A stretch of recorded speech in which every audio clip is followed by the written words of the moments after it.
in the context of looking at, for example, mental health, most organizations will say, yeah, we're going to look at our employees and we're going to test, and we use the generalized anxiety disorder, or the PHQ, whichever variant 4 or 7 happens to be that they want to use. And what they end up with is actually using a tool that has been trained originally on a clinical population, i.e. ill people that have been referred by the doctor. So it's usually secondary level care. Now, in this industry, in medical care, where you start from makes a big, big difference to where you end up. Yeah. Right?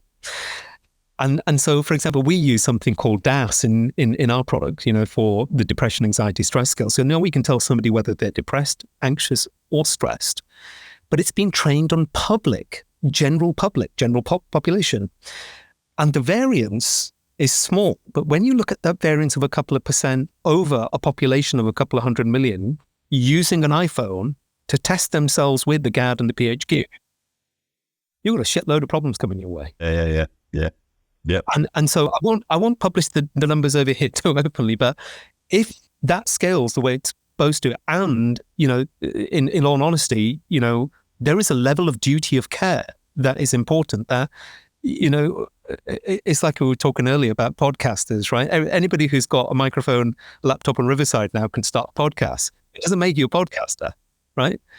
And so coming back to people, in your sense, that yes, and by the way, Google's great for so many things, right? It's great at being a doctor, and now it's going to get even better, because now people are just going to code it into these GPT instances that have just been announced.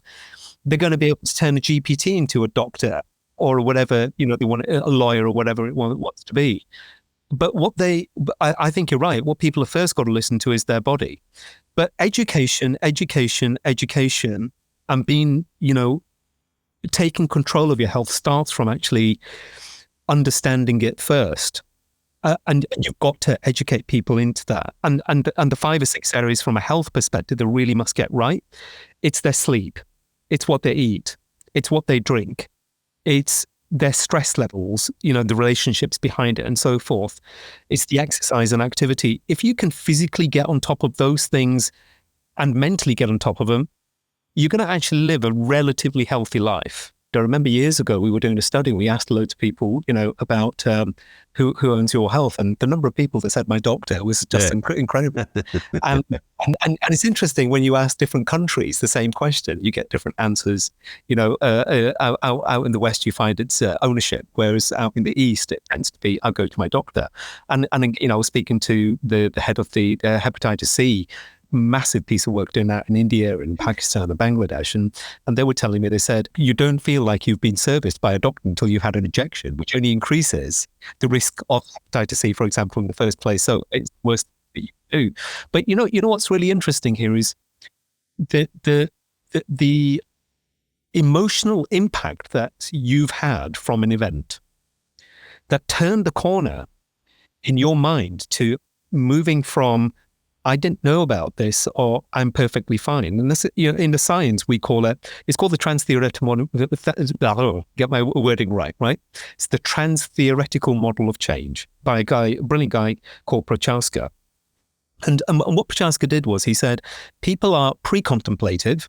I'm not even thinking of smoking. You can say all you like, I'm not going to quit smoking, don't care. And that's a lot of people who smoke, right?